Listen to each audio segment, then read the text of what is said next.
Assalamualaikum warahmatullahi wabarakatuh. Kami dari kelompok 7 ingin mempresentasikan target costing. Sebelum masuk ke pemaparan materi, izinkan kami perkenalkan terlebih dahulu. Saya Rizka Wardana, Saya Firda Fauzia, saya Nur Khalifah, saya Nama Putri Ayu, saya Julia Arlani Nurtanisi. Pertama-tama ada pengertian dari target costing.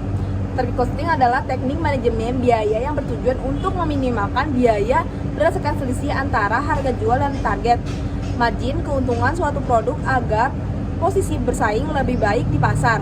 Harga produk dipengaruhi berbagai faktor seperti faktor lingkungan dan permintaan pasar. Setelah pengertian dari target costing, ada juga tujuan dari target costing. Yang pertama, mengurangi jumlah biaya. Untuk mengurangi jumlah biaya pembuatan produk baru sehingga perusahaan bisa meningkatkan keuntungan yang dikehendaki dapat tercapai. Yang kedua, memotivasi. Untuk memotivasi seluruh karyawan di perusahaan agar mereka juga bisa memperoleh laba target. Ketika dilakukannya pengembangan produk baru dengan menjalankan metode target costing di seluruh aktivitas perusahaan. Adapun karakteristik target costing. Yang pertama, perencanaan karakteristik dari target costing. Yang pertama adalah biasa digunakan pada tahap perencanaan dan desain. Sementara standar costing harus digunakan pada tahap produksi. Selain itu, metode target costing juga lebih banyak digunakan pada tahap perencanaan dan desain. Yang kedua, perencanaan biaya karakteristik target costing. Yang berikutnya bisa dilihat bahwa metode ini merupakan perencanaan biaya yang berujung pada pengurangan biaya dan bukan sebuah pengendalian biaya. Yang ketiga, orientasi perusahaan selanjutnya. Target costing juga lebih cocok digunakan oleh perusahaan yang berorientasi pada perakitan di mana perusahaan tersebut membuat beraneka ragam produk dalam jumlah sedikit hingga sedang. Slide selanjutnya, manfaat penetapan target costing. Yang pertama, memastikan bahwa keuntungan dapat dicapai. Salah satu manfaat utama dari penetapan biaya target adalah dapat membantu menetapkan keuntungan yang diharapkan untuk produk tertentu dapat dicapai. Mencapai tujuan produk sangat penting untuk kesehatan keuangan perusahaan, sehingga penetapan biaya target dapat berkontribusi pada kesuksesan perusahaan secara berkeseluruhan. Yang kedua, mengurangi biaya produksi. Penetapan biaya target dapat membantu perusahaan Anda mengurangi biaya produknya dengan memperpendek waktu siklus produk dan menghapus langkah-langkah siklus yang tidak menciptakan bagi pelanggan. Yang ketiga, tetap fokus pada pelanggan. Penetapan biaya target juga dapat membantu perusahaan Anda untuk tetap berfokus pada pelanggan, karena penetapan biaya target mendasarkan biaya produk pada harga yang diharapkan pelanggan. Itu dapat membantu pelanggan merasa bahwa perusahaan Anda menghargai mereka, yang dapat membuat mereka lebih cenderung untuk tetap terlibat. Prinsip target costing. 1. Harga jual mendahului biaya. Sistem target costing menetapkan target biaya dengan mengurangi margin laba yang diharapkan dari pasar yang kompetitif. Harga pasar dikendalikan oleh situasi pasar, dari target laba ditentukan oleh kondisi keuangan suatu perusahaan dan industri yang digelutinya. 2. Fokus pada pelanggan. Sistem target costing digerakkan oleh pasar persyaratan pelanggan atas kualitas, biaya, dan waktu secara simultan. Diintegrasikan ke dalam produk dan keputusan proses serta arah analisis biaya. Target biaya tidak boleh dicapai dengan mengorbankan tampilan yang diinginkan pelanggan, menurunkan kinerja atau kendala suatu produk, atau menunda peluncuran produk di pasar. 3. Fokus pada desain. Perusahaan menghabiskan lebih banyak waktu pada tahap desain dan mengurangi waktu sampai ke pasar dengan menghilangkan perubahan yang mahal dan menghabiskan banyak waktu yang diperlukan di kemudian hari. Langkah penentuan target costing. 1. Menentukan target keuntungan. Langkah pertama yaitu memperkirakan harga produk dengan melihat kualitas serta meninjau kekuatan kompetitor. Dengan cara ini, kita bisa menetapkan target laba yang berperan besar dalam penentuan biaya target. 2. Meninjau kondisi pasar. Selanjutnya, yang merupakan langkah penting dalam target costing adalah mengamati kondisi pasar di industri bisnis terkait. Dua aspek yang terdapat diamati adalah standar harga barang bagi pelanggan dan tren produk.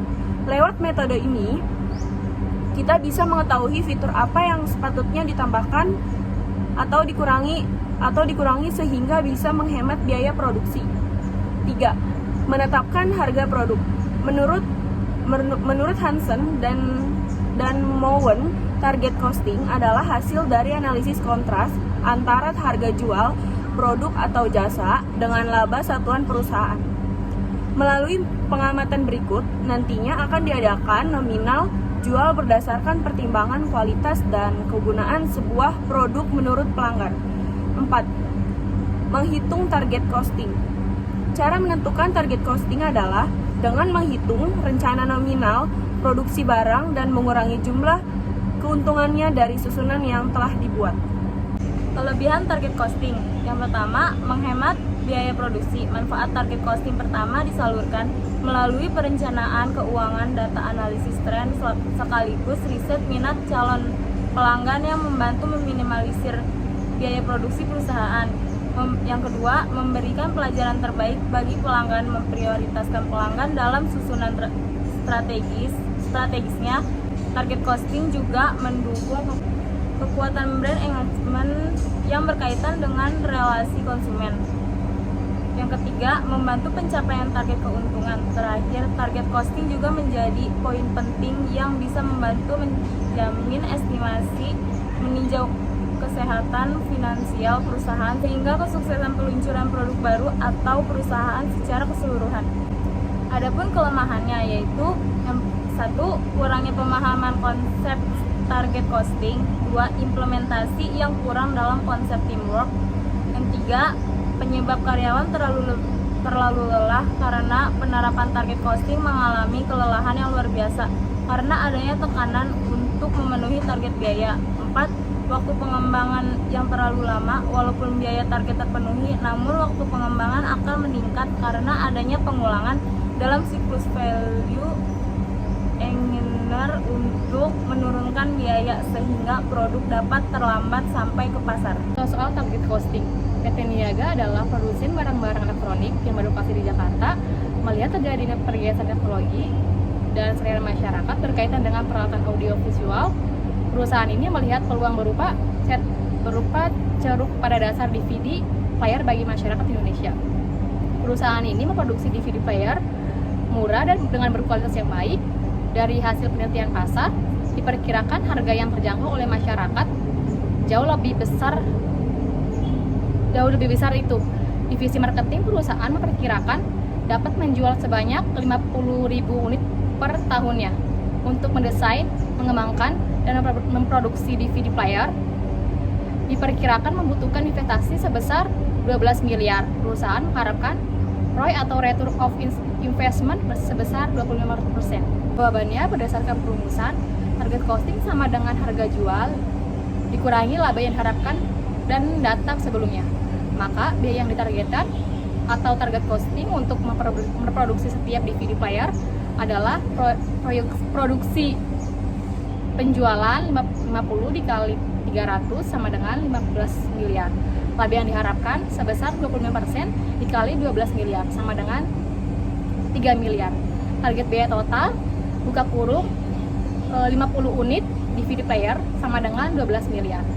Target biaya per unit 12 miliar dibagi 50.000 sama dengan 240.000. Dari perhitungan tersebut, terlihat bahwa perusahaan menetapkan target biaya produksi DVD player sebesar 24 unit. Itu berarti desainer perusahaan harus mampu mendesain produk dengan biaya produksi maksimal sebesar 2400 per unit. Berdasarkan target biaya yang ditetapkan, itu desainer harus mampu mencari komponen elektronik yang sesuai dengan harga yang tetap tersebut.